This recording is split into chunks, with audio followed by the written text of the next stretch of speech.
Há pouco mais de um ano, Dom Antônio Emídio Vilar assumiu a Diocese de São José do Rio Preto. E ele conversou com a nossa equipe da Pola FM há pouco mais de um ano e mais uma vez está aqui conosco. Dom Vilar, muito obrigada pela disponibilidade, pela gentileza de nos dar mais essa entrevista, viu? Eu que agradeço, Maria Clarice, estar podendo comunicar com todos aqueles que o acompanham. Há mais de 15 anos, a nossa cidade não recebe uma visita pastoral. O senhor, nesses dias todos, tem falado muito sobre a importância, né, desse pastoreio. O que essa visita pastoral significa para o senhor? Como que ela, como que a importância dela se dá para a nossa comunidade? Em primeiro lugar, porque conhecendo as ovelhas a gente pode mostrar mais amor. Ninguém ama o que não conhece.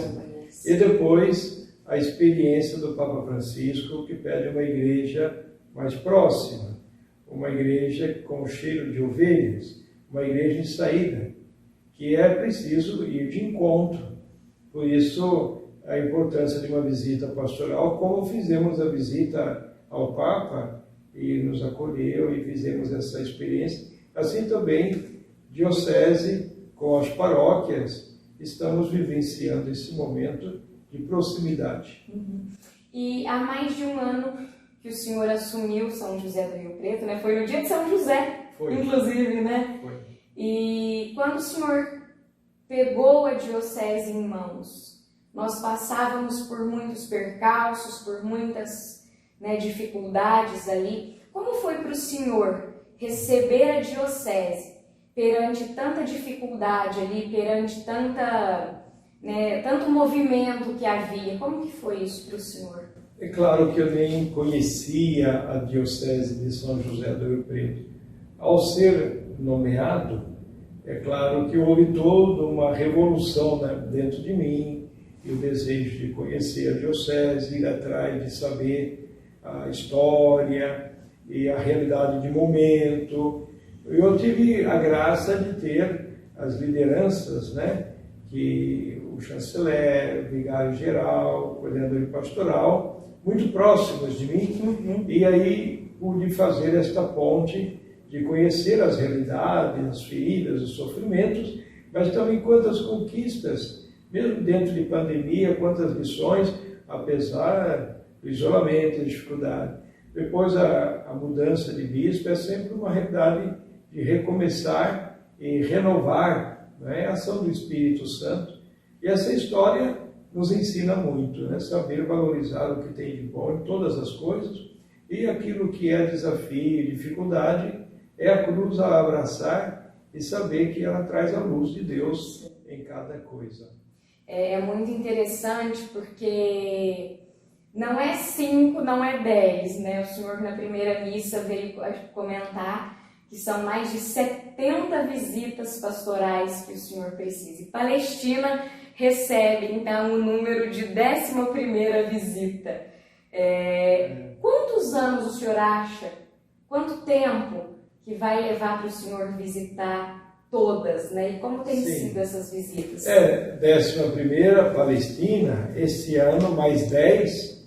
Então, nessa proporção, eu penso que além de 3 anos, até 4 anos no máximo, nós podemos chegar a esse tipo de visita pastoral que é preparada com antecedência e é vivenciada assim com tantas realidades de uma agenda escolhida, e depois os encaminhamentos necessários em comunhão com toda a diocese.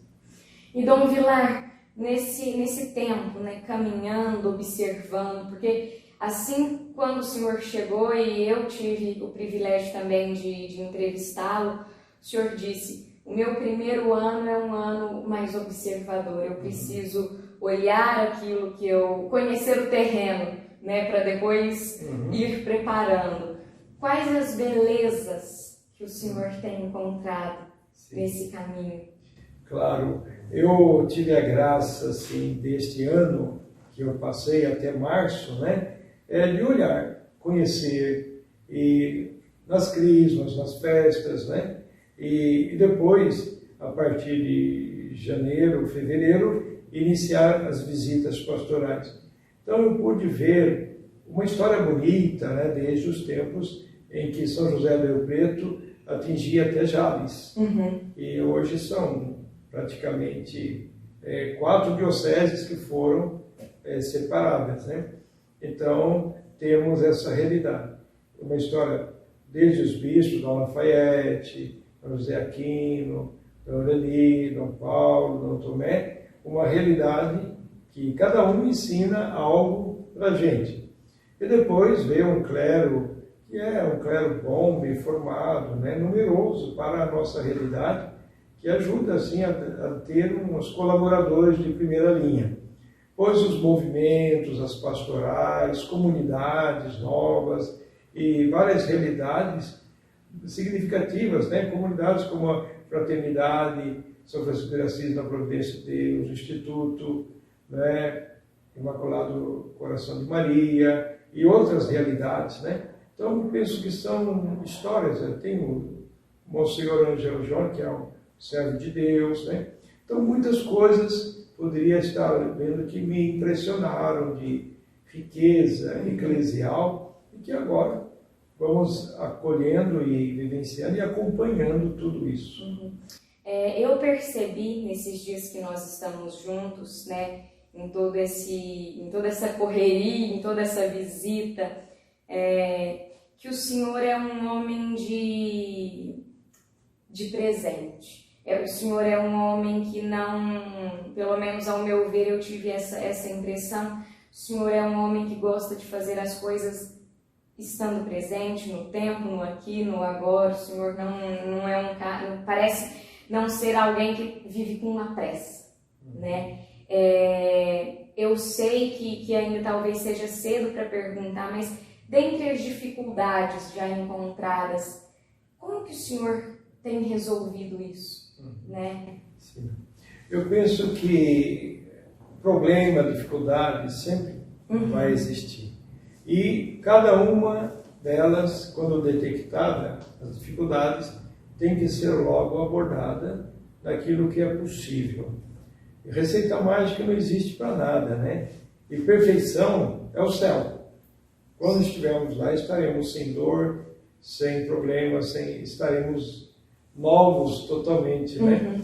Mas neste mundo é um peregrinar, é um caminhar. Então, cada passo, cada prova, cada dificuldade tem que ser logo encarada e não enrolar, não complicar, não burocratizar. Então, pastorear é colocar a ovelha no ombro, é procurar cuidar da ferida, é procurar encontrar um alimento sólido, adequado para sustentar, para fortalecer. Então, é isso que nós vamos procurando, vendo as necessidades e acompanhando. E na condição de bispo, pastor da igreja local, eu penso que Deus nos foi capacitando, né? Eu não aprendi de uma hora para outra, foi uma longa história. E a gente, cada experiência nova que fez, aprendeu a lidar com problemas tão diferentes. E aqui é muito especial, cada realidade, quando abraçada, acolhida, já encontra respostas que às vezes não tinham, né?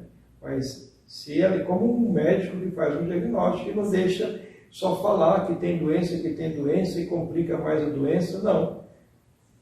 Afronta, cuida, dá passos, resolve, pronto. Né? E hoje, vamos dizer, nós temos tantas possibilidades, tantas condições, e não estou sozinho, temos tantas assessorias de pastorais, cada um para suas necessidades particulares, com respostas mais adequadas. Uma das coisas mais lindas, né, que vem nos chamando a atenção é o seu lema, dar a vida pelas ovelhas. E é tão difícil nos dias de hoje a gente se deixar para um outro momento e amar o próximo, amar primeiro o outro para depois se amar, e é isso, né? Creio que o Senhor vem fazendo, gastar no bom sentido a tua vida pelo outro. Sim. O que é a palavra pastoreio significa para o senhor? Eu percebi que na caminhada de toda a minha vida eu fui muito cuidado, passando minha casa, minha família, meus pais, por todas as dificuldades que eu passei desde nascer, pois a doença que eu tive de 1 ano de cama e tendo que cuidar, e depois superei, e tantas outras cuidados para comigo. Eu vejo que eu aprendi a cuidar dos outros desde adolescente, jovem, também não só no seminário, mas nas realidades eclesiais por onde a gente foi passando. E é interessante que as coisas vão acontecendo naturalmente. Depois de padre, veja que eu fui formador, acompanhei jovens seminaristas e formandos com outros jovens, e a gente aprende muito disso. Então, cheguei a escolher, feliz quem ouve a palavra de Deus, é de cada dia, pensando em Maria, que deu um sim total a Deus, né? Na escuta da palavra e na vivência, gerando Jesus. Então, eu não vou me mostrar, eu vou mostrar Jesus, vivendo a palavra, sendo coerente, fazendo com que aquela oração, aquele encontro com Deus, possa abrir esse encontro dos irmãos. Né? Então, quando eu fui nomeado bispo, bom, a vida pelas ovelhas, porque agora é o pastor que vai assumir uma vida de pastoreio, de cuidado dos outros. A vida é toda ela. Eu penso Maria, um sim total a Deus, Jesus, um sim total, os apóstolos, deixa tudo. Vem e segue. Eu farei de vocês pescadores de homens. A vida, Jesus preparou-os todos para doar, para se entregar. E ele foi purificando o olhar. Pensando, não vai sofrer, não vai morrer. O que é isso? Sai daqui, Satanás. Eu não penso as coisas. Eu tenho que passar pelas provas, pela morte para dar a vida. Então, dar a vida, eu penso que é o ser cristão, é o batismo, é a nossa vida consagrada a Deus, né, no matrimônio, dar a vida pelo outro. Se não ama a esse ponto, não é amor. Assim, na vida sacerdotal, o pastor dá a vida pelo seu rebanho, pelas ovelhas. E a gente aprende todo dia, e às vezes a gente não é tão ideal como pensa, então todo dia tem que recomeçar a reconhecer as próprias limitações, as suas fraquezas, para buscar a fonte de Deus, que é o bom pastor que cuida de nós, para a gente cuidar dos outros também. Sim. Dom Vilar, no meio desse processo de caminhada dos cristãos, né? Nós que sabemos que as notícias, as informações vêm chegando de uma maneira monstruosa, rápida demais até nós. E muitas dessas notícias, infelizmente, são muito equivocadas. Né? A igreja ela vem sofrendo, não só a igreja, mas qualquer setor, com as fake news. Como que o senhor acredita que nós, sendo igreja, principalmente o senhor sendo esse pastor, esse chefe, como que nós podemos estar combatendo essas fake news? Nós sempre lembramos que fake news, assim, mentiras, tem perna curta. E mais dia, menos dia, tudo será revelado, irá à tona.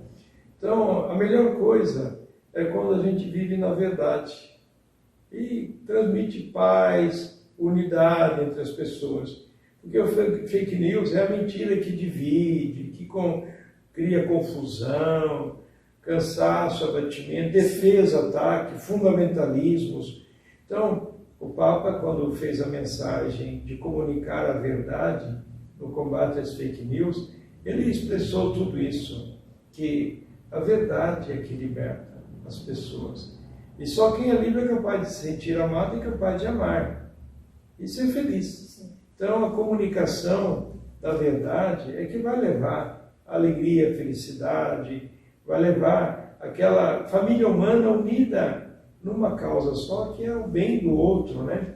Senão a gente busca os próprios interesses, massacra, manipula, divide, a busca dos seus interesses. Então é uma coisa que é sempre bom, na comunicação, pautar-se pela verdade, que liberta, que traz realmente a compreensão de uma comunicação de amor verdadeira, de uma paz, de uma alegria que brota dessa comunicação transparente, que é tão necessária nos dias de hoje, tão complexo que é. O senhor tinha comentado, né, que com 11 anos o senhor entrava no seminário.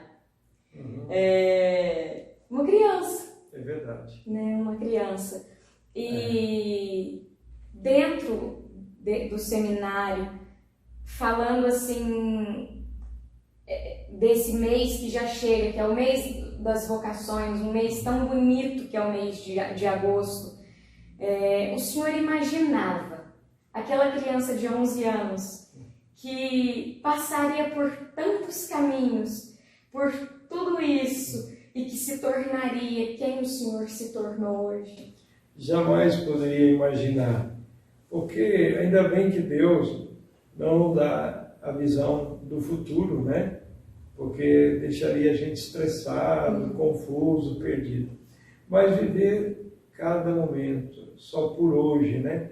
E o seminário deu uma serenidade muito grande da gente viver, né? O momento, levantar, depois a oração, além da limpeza pessoal.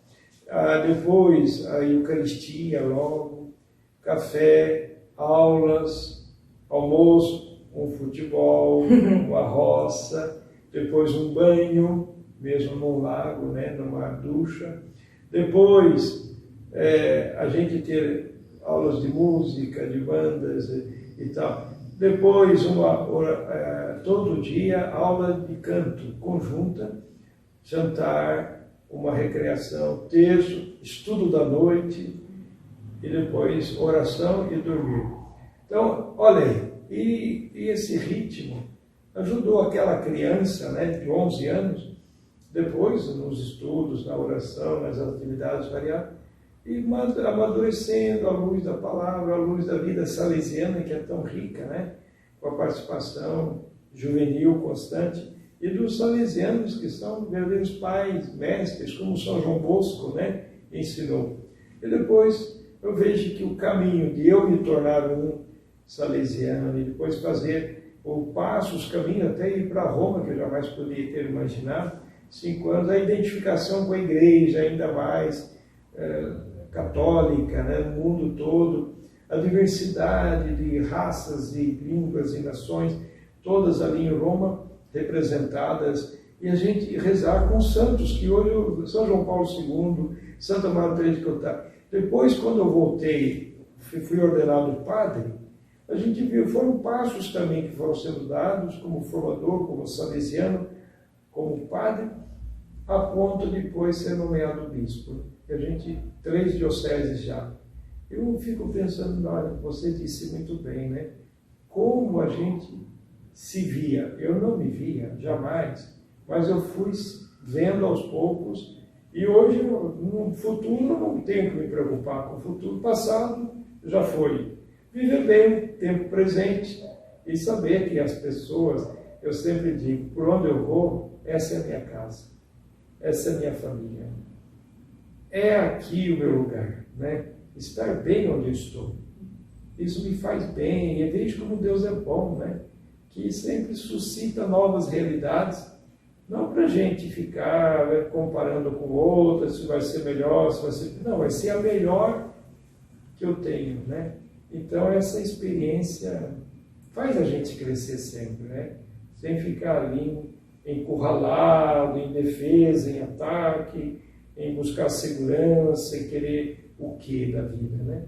Ela já deu tudo que tem de melhor, né? Dom Vilar, eu gostaria de agradecer muito a sua disponibilidade. Pode ter certeza que nós da equipe da Polé FM, eu como coordenadora agora da PASCOM, estarei sempre rezando pelo seu pastoreio, pelo seu pastorear, para que Deus dê sempre essa disposição para o Senhor, esse coração jovem, disposto, que vai atrás, que busca, que arrebanha as ovelhas abatidas, as machucadas, as mais saudáveis, para que o Senhor se lembre sempre do seu chamado. Que Deus abençoe muito, Senhor, esses dias aqui, Eu tenho certeza que tem sido assim dias que serão inesquecíveis para nós e dias ricos na tua presença. Então, que Deus abençoe o teu caminhar e muito obrigada. Também agradeço, Maria Clarice, parabéns à Pascom da paróquia São João Batista, daqui de Palestina. Que caminho bonito que vocês estão fazendo. Deus abençoe vocês. Unidos sempre na oração, vocês por nós e nós por vocês também. Lá de São José do Rio Preto estamos unidos.